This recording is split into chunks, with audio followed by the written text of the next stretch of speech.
Hi, everybody, live from Earth. This is Jacob Devaney from Unify, and I am very pleased to have with me Lynne Twist, one of the co-founders of the Pachamama Alliance. They do amazing work in the Amazon and actually all over. And so, everybody, welcome Lynne Twist. Good to see you today, Lynne. Thank you, Jacob. Wonderful to be here with everybody on Unify and Live Earth and you.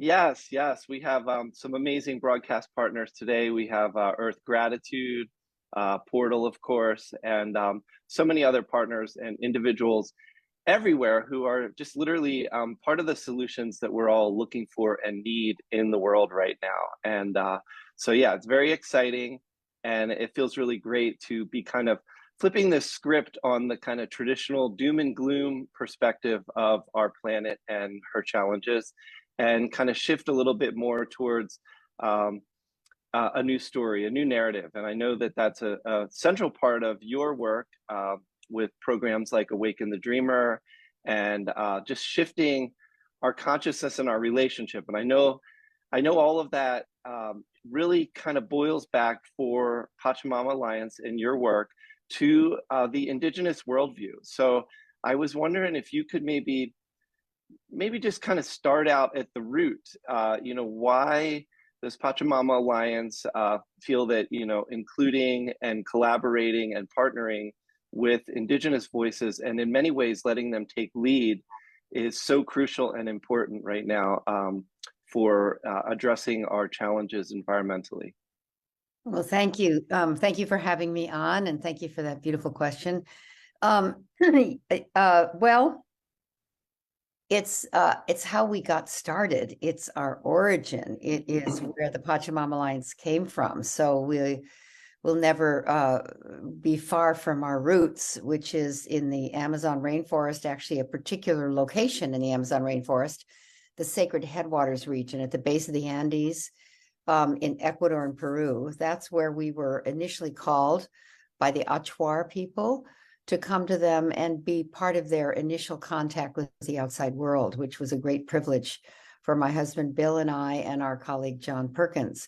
And out of that encounter with the Achuar, which was their invitation for modern world people that they very kind of clearly chose to come to them and educate them about the modern world, so that when the modern world came at them, which they knew was inevitable, they would be ready to collaborate rather than get run over, to understand the modern world rather than be totally shocked by it, and so that they would have a relationship with modern world friends that would help them navigate what they knew was going to be a very challenging set of encounters that were coming, and that they saw that in their dreams and visions, which is how they see the future.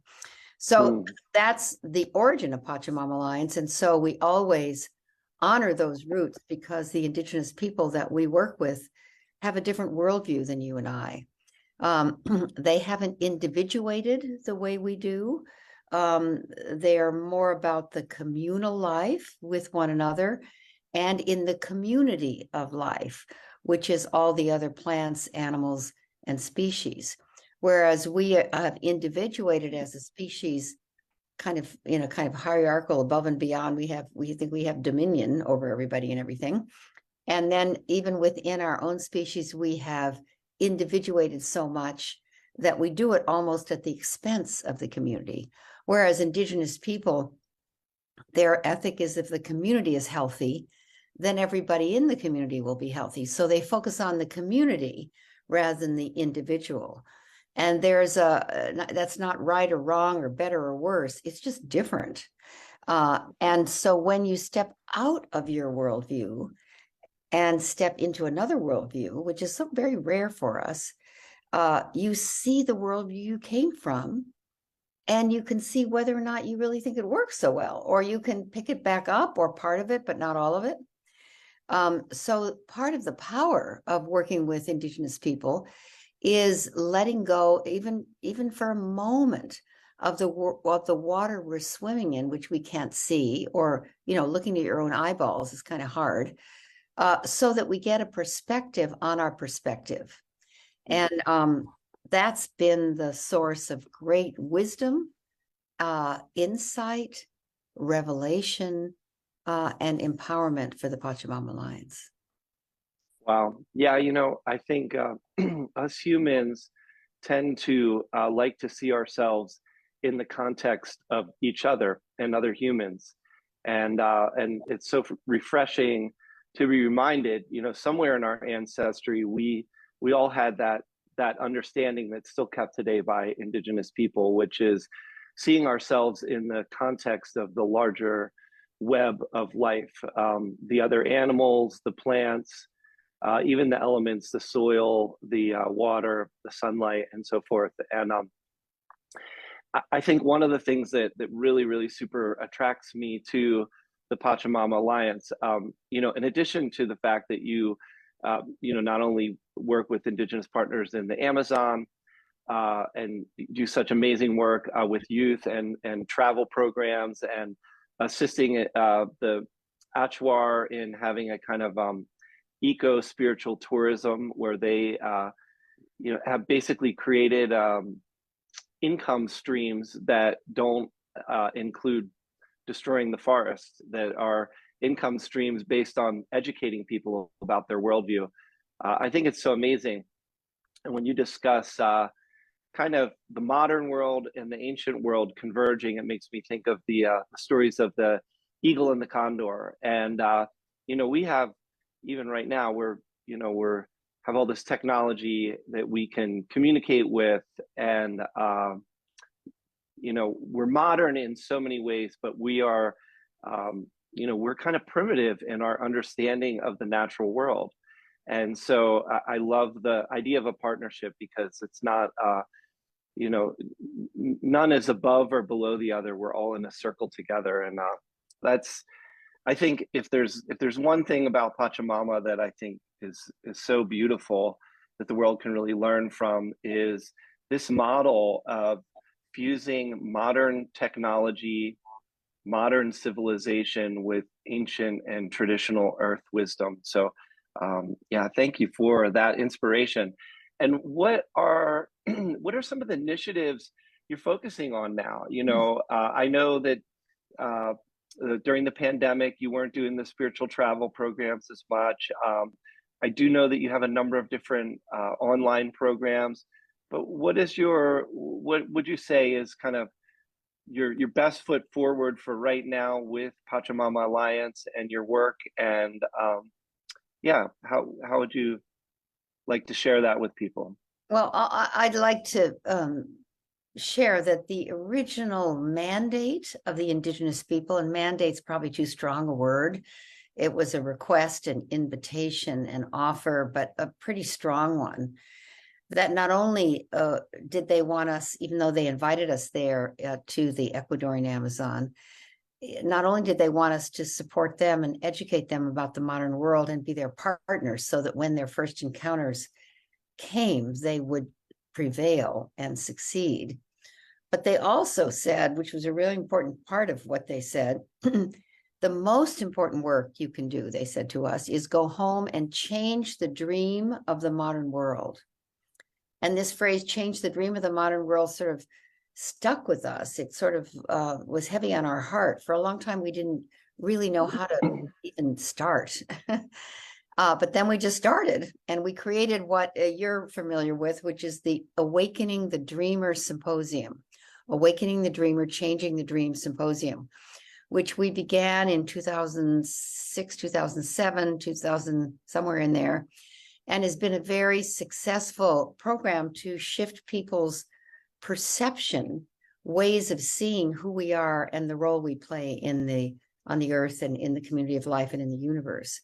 And it changes the dream that we all kind of were born into, for more of this and more of that, so many more square feet in your house, 2 cars in the garage, a swimming pool if you can get one, more stuff, to being people who are aspiring and committing to bringing forth an environmentally sustainable, spiritually fulfilling, socially just human presence on this planet as a new dream for humanity, rather than more of everything. And that program has been very, very robust and successful, led by 3,000 to 4,000 volunteers around the world. And then when we had COVID, of course, we pivoted to total online, and it was partly online and partly in person. And then that's followed by something called the Game Changer Intensive, which is a 8 week course online that you do in little groups, so that you have discussion groups. And that's just fantastic. I like it to call it the crown jewel of the Pachamama Alliance. I love the Game Changer Intensive. It takes an hour and a half or 2 hours a week, but you learn so much, and you rethink the systems and structures we're trapped in and how to dismantle them, because we know they're not consistent with this a sustainable future. It's a fantastic course.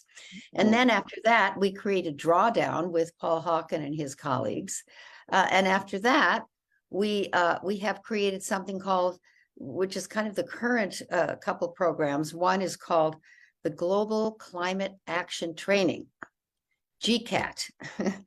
And because what we can see now, we're in 2023, there's a demand from the universe, from the earth, from the ecosystems that we're all part of, a demand for climate action, action, right where you are.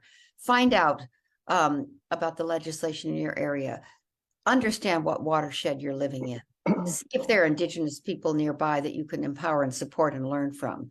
Find out what they're who's responsible for planting trees and how you can get more of them. Check on your clean and safe water. How is everything being recycled? You know, climate action right where you live. That includes and is also incorporates and embodies climate justice, because Pachamama has always been committed to environmental sustainability, spiritual fulfillment, and a socially just world. So climate justice is another wonderful part of the Pachamama Alliance now. Really look at, what does climate justice mean? How can we have a climate that serves all of us in a just way, rather than people who have less financial resources living near garbage dumps and plant refineries and polluted bodies of water? That's just so outrageous. So the Pachamama Alliance is doing those two things. And then those are two programs. And then if I can just say one more thing, we're now realizing that the timing of this interview, of this moment in 2023, not that far into 2023, is when we all organizations, all people, all governments, all companies, all everybody need to take the next, get into a whole other gear. I don't want to say the next gear. We need to get into the gear that will have us meet standards that were set for 2050, meet them by 2030.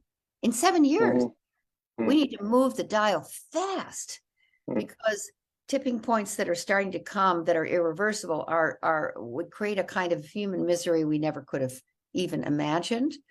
And the real tipping point, the good tipping point, is you and me and everybody at Unify, living newly, refreshing, revitalizing, resourcing, recalibrating the way we live, coming out of this period of being shut down for so long, in a way that we are regenerating life rather than destroying it. So move from a degenerative species to a regenerative species that is generating life and returning to a livable planet.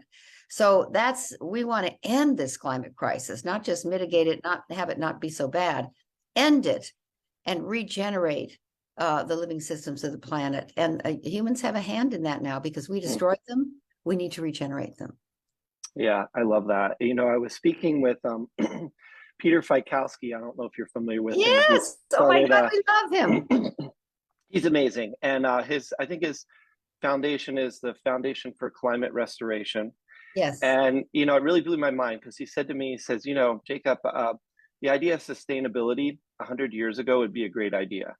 But right now, even if we were sustainable right now, that would still mean, you know, death to the planet, or, you know, mass extinction. He says, we've used machines and technology to disturb the balance in our atmosphere. So, you know, we're going to need to actively reverse it, which is regenerative. It's like you say, and I love that because I think, you know, as we're looking at making an impact and getting involved, and you know, you talk about the indigenous worldview of us all being interconnected, and I think a lot of that kind of starts around, and it's same with the dream, is, you know, being in love with the planet, you know, feeling that sense of, you know, that this is a part of, this is an extension of who we are, or we are an extension of what is the planet. And and that's another, you know, another organization I love, the Earth Gratitude, is because they, you know, they say, hey, look, let's spend some time falling in love with the planet. Let's take some time to be grateful for what we have. And if you're really grateful, you start noticing, wow, I love the trees, I love the flowers, I love drinking fresh water. And then when you love something, it's only a very natural next step to want to protect it and to get involved in you know, being part of that solution. So you mentioned your classes, which are all available, of course, at pachamama.org, which is PACHAMAMA.org. And I know, you know, on top of it, I joke sometimes because I've been working off and on with Mary and Cassie, and you know, we're always trying to figure out, where do we put the focus. Your organization kind of has its fingers in so many places, everything from social justice. You know, I was recently did an article on your, I'm going to see if I can pronounce it correctly, Ikiyama Nukuri. Nukuri, that was very Yeah. close. Yes, yeah. And how beautiful. That's a program where people all over the world get to participate in helping to support education and support for pregnant Indigenous women in the Amazon. And I love that, you know, when women are well taken care of and supported, and mothers are well taken care of and supportive, then we're all well taken care of and supportive, because the women and the mother are the nurturers. So you have so many different amazing programs happening. I'm wondering, what would be your suggestion? You know, say there's a lot of people that look out and they think, wow, you know, it's kind of overwhelming and depressing when you think about what's happening in the world. And I think at the same time, I think it's really sad that the environmental movement has become part of this partisan gridlock, this polarization. And I know, you know, politics has become such a toxic and nasty world, really, all the way across the board, when even the people that are disagreeing with each other or on the other side of the political aisle with each other, we all actually have so much in common. And I often wonder myself, and I'm wondering if you thought about it or if you have any insights into it, but how do we break this gridlock, and how do we break this polarization to help everyone, no matter if you're in the modern world or you're in the indigenous natural world, or you're a Republican or you're a Democrat or you're a, you know, whatever skin color you have or whatever your religion is, what are some ways that we can help to allow people to acknowledge what we do share in common, and that we do have common ground? I know that's something that we work on a lot with Unify. It's like, okay, we can have all the differences in the world, but we still have a lot in common. And can we put our differences aside a little bit and focus on what we do share in common, and kind of put some energy towards that as a people, instead of this constant, you know, bickering. And I'm wondering, you know, I'm sure you face that a lot, because you're doing social justice work, you're doing work with the climate, you have to get, there is an edge where you are having to interface with politics, whether it was with Bolsonaro and the chopping down of the rainforest, or the exploitation of the you know, the Amazon and so forth. So how do you deal with that, and what's your approach to that? Well, I'll just say that the divisiveness, the way to heal it is to connect and connect with people that aren't naturally your tribe. So I'll just say it takes a lot of bravery and courage, and you have to kind of get off your position, whatever it is, to be, for example, in the progressive corner of things or side of things. It's very difficult for them, progressive people, I'm one of them, so I'll say us, and probably to some extent you, I would imagine, to kind of cozy up to people on the far right. They're just not my people. I don't agree with them. I don't, the way I even, in my head, I judge the way they talk, the way they dress, the way they sit, the way they hold their coffee cup, all the things that when I see them on TV and it says under their name, this is the governor, the Republican government from where, or the Republican this.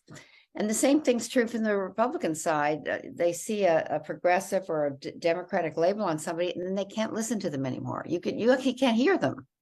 Their mouth is moving and words are coming out, but you can't hear them because you've already decided they're wrong. They don't know what they're talking about. They're in a different stream of information. They're on the other side. You start countering whatever you hear in your mind. So we've labeled each other. So if we just stopped that one thing, and on the television screen, it didn't say what party people were from, but what state they were from, maybe, or I don't know, just their name, it would change so much. If we didn't do that to each other, talk about the Republicans and the Democrats, instead of talk about, well, this is this person, and this is this person, and this is this person, and this is this person. I mean, that's a simple little thing, but by God, it's so hard to do that. Secondly, I'll just share a little story that's very fresh for me. I was invited on Thursday of last week, so it's not even a week ago, to go inside of, even the way I'm saying it shows my bias, inside of one of the largest companies on earth, the largest oil company on earth, ExxonMobil. And I was invited to go through all the security checks that you have to do to even go on that campus, because it's one of the oil companies people love to hate that are in the progressive side of things. It's they had the Exxon Valdez huge oil disaster years ago. They have made an absolute fortune due to the Ukraine war. They've never had more cash in their history than they do right now. And this is, in some ways, you could say, or a progressive would say, on the backs of the people who are fighting the Ukraine war, or on the backs of people in Africa who don't have electricity yet, 600 million of them, who are cooking on little baby stoves that require fuel that's so expensive for them now. It's doubled, tripled the price. And the oil companies are just making out like bandits. So, that's one way of looking at the oil company. Another way of looking at the oil company is this is one of the largest producers of the energy that you and I are using right now to have this conversation.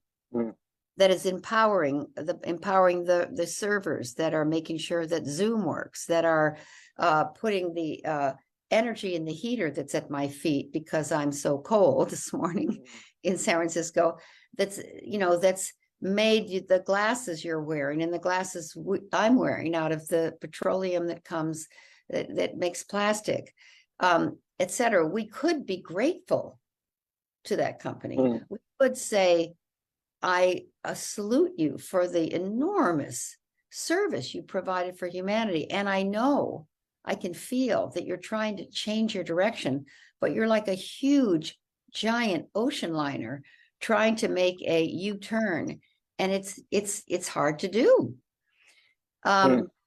So I was inside of that company meeting with the top people in the climate,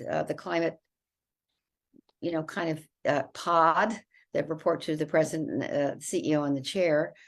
The person responsible for the head chief scientist, the person responsible for biodiversity, the person responsible for stakeholder stakeholder action around climate. And these are people that you and I, we would love hanging out with them. They're awake, they care, they have kids. They're inside of this giant thing that's inside of a giant system that forces the giant winners of the system to keep winning, almost forces them to keep winning the unfortunate game that none of us want to be playing anymore. And it's very hard for them to change. So I'm telling that story to remind us that there's no evil people out there,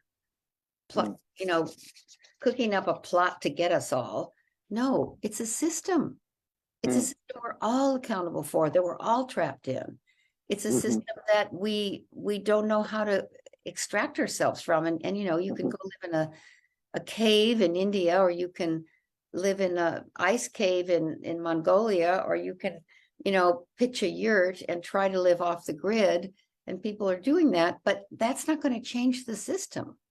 That means you just leave it behind. So I feel very eager to encourage people who are listening to, I know it's hard to talk to your relative who voted for Trump if you're not a Trump supporter. And if you're a Trump supporter, I know it's hard to talk to your relative who's involved with all kinds of climate activities. But somehow you need to remember that you are each other at the very root. And that's what Indigenous people have taught me. They know that they are each other. They know that they are part of the natural world. It's not they live in the forest. They are of the forest. They are the forest speaking for itself. They are that. So they don't need to protect the forest exactly. They are of the forest, ensuring that the forest prevails. And that's a different way of working. That is not, there's no attack in that. There's nobody wrong. There's no sides. And it's not binary, black or white. It's a rainforest. There's thousands of life forms in every single tree. So that's part of where we've lost our way. And the rainforest, the Amazon, the indigenous people can be immensely helpful in reminding us who we really are. Yeah, just acknowledging that interconnectedness and interdependentness. And I think underscoring it with just some basic kindness and mutual respect for the parts that we are connected, even with the people that we really, really disagree with. And I think there's a component of the political machine that is basically thrives on divisiveness. Yeah. And I think, again, that's why it's so important that people are creating new models, or as you say, creating a new dream, like Pachamama is doing. And an interesting little note, Portal, which is one of the broadcast partners, is they're creating a new model as well, because they're running their servers on green energy. So there are grassroots organizations and individuals everywhere looking at the problem and seeking solutions. So I think Pachamama Alliance is an organization that really sets the bar and inspires a lot of us, no matter where we come from and what kind of work we do. And so I really, I want to encourage anybody to go on your website, pachamama.org, PACHAMAMA.org, and learn about the amazing programs on Pachamama.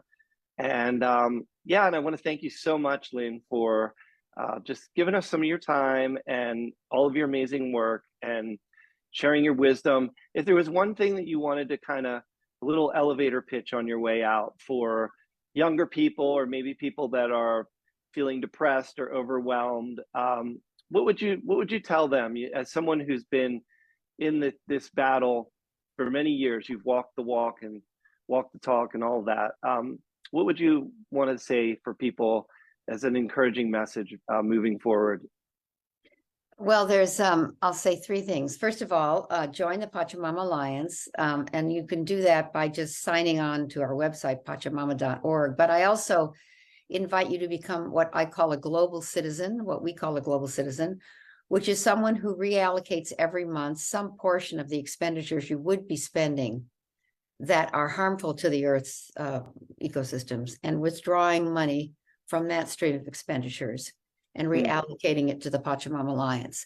So it's a contribution, a monthly contribution of $25 or more, but we like to have people do it in a way that they reduce their footprint financially in some areas of their life where they're doing damage they don't mean to be doing, like reduce how much you use your car, reduce how much you fly, or reduce how much you use any kind of disposable or one-use plastic. Just stop using it.